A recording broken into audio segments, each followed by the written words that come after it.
contar uma historinha que eu achei muito interessante. Essa historinha eu vi há muitos anos atrás, né?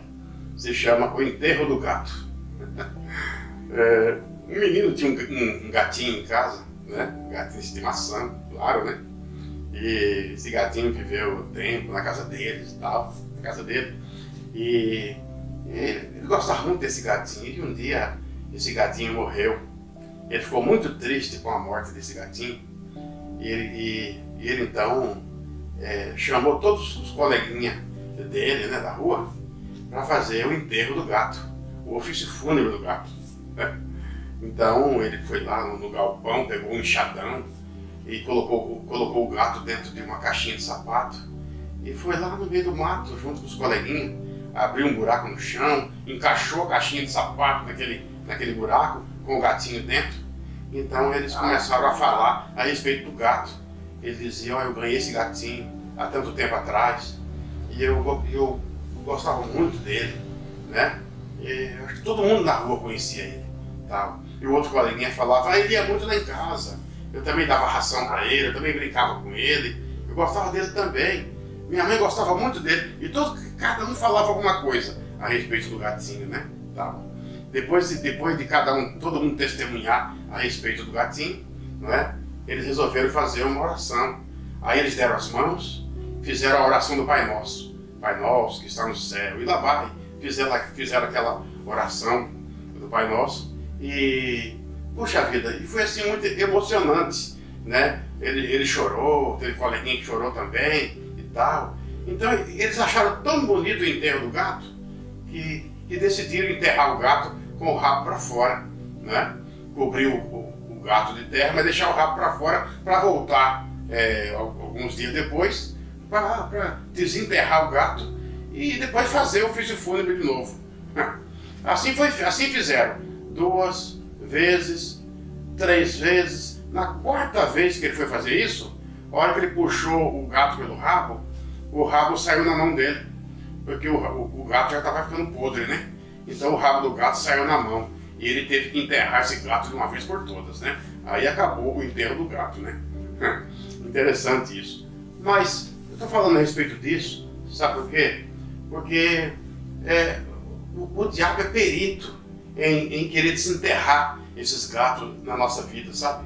Sabe, esses gatos do passado, coisas do passado, coisas que você fez no ano passado e você, sabe, até hoje você não esquece, sabe? Você sente tristeza, sente angústia, né? Por coisas que você fez no ano passado, coisa grave, e você vem carregando isso com você, arrastando isso com você há tanto tempo, e você não consegue se libertar, se desvencilhar disso, não é?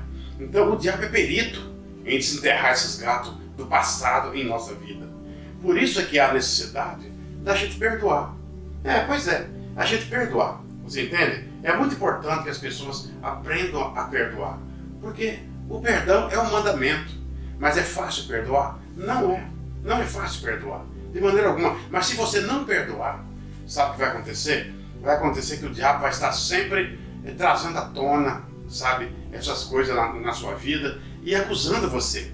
Acusando você até mesmo diante de Deus, né? Porque aqui no livro de Apocalipse, sabe, nós lemos aqui no capítulo 12, do versículo 10, que diz assim: então ouvi uma voz grave que vinha dos céus proclamando: eis que agora chegou a salvação, o poder e o reino do nosso Deus e a autoridade do seu Cristo, pois foi expulso o acusador de nossos irmãos, o mesmo que os denuncia, ou seja, o mesmo que os acusava de dia e de noite perante o nosso Deus. Está vendo? Então, quando você não perdoa, você deixa um portal, uma legalidade na sua vida para que Satanás possa trabalhar, ele possa manejar isso, sabe? Para acusar você diante de Deus, para trazer tristeza para você, para perturbar a sua mente, a sua consciência. Então, quando a gente perdoa, a gente amarra as mãos do diabo, sabe? Não dê legalidade ao inimigo, sabe? Quando você perdoa, você não dá legalidade para o diabo, você amarra ele completamente. ele não tem poder sobre a sua vida, não tem autoridade sobre a sua vida, ele não vai mais perturbar a sua mente, perturbar a sua consciência, sabe?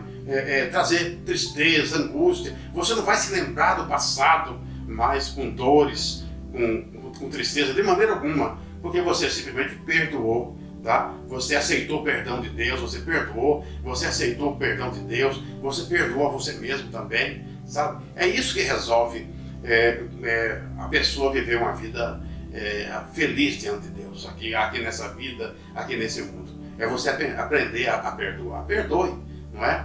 Jesus ensinou a perdoar 70 vezes 7, quer dizer, não tem limite. Você sabe que o número 7 é um número que fala a respeito de completude, fala a respeito de plenitude, de totalidade, né? O número 7 é o número de Deus, não é? Então, quando ele manda perdoar 70 vezes 7, ele está dizendo: perdoe como Deus perdoa. Perdoe da mesma maneira que Deus perdoa. Não é verdade? Deus sempre nos perdoa. Você peca, você comete erros aí, peca diante de Deus. E sabe uma coisa? Quando você vem a Ele e diz: Deus, eu reconheço que pequei, né? E você pede perdão, com certeza Ele te perdoa, porque Deus é amor, né? Então, o salmista fala sobre a multidão das suas misericórdias. Ele fala sobre que as misericórdias do Senhor duram para sempre. E ele fala que as misericórdias do Senhor, sabe, se renova a cada manhã. Deus é Deus perdoador. A Bíblia diz isso, que Ele é perdoador e é galardoador daqueles que o buscam.